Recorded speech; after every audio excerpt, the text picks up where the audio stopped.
ও আপনি এসেছেন? হ্যাঁ আসলাম। অফিসের যে কাজের চাপ আর ভালো লাগে না। আপনি হাত মুখ ধুয়ে রেডি হয়ে আসুন, আমি খাবার বেড়ে দিচ্ছি।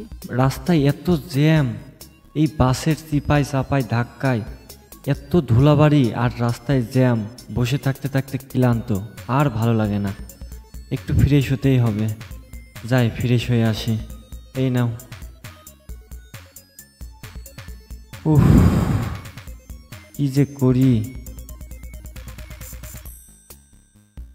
আপনার ফোন এসেছে। তুমি ফোনটা রিসিভ করো, দেখো কে ফোন দিয়েছে।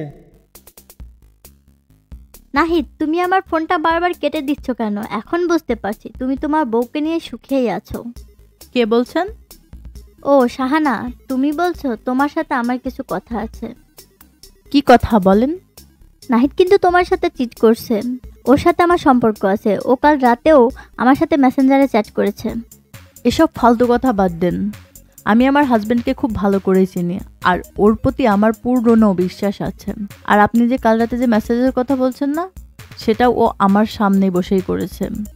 আর ও যদি আপনাকেই ভালোবাসতো তাহলে ও আপনার সাথেই থাকতো, আমার সাথে না। আর কখনো আমার হাজবেন্ডকে ফোন দিয়ে ডিস্টার্ব করবেন না। এখনকার ফ্রেশ হয়ে একটু শান্তি পেলাম। কে ফোন দিয়েছিল?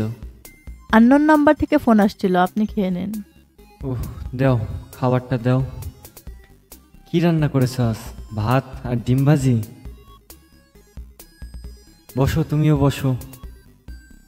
আপনি আপনার ভালোবাসা মানুষকে কি খাওয়াবেন? ভাত এবং ডিম ভাজা?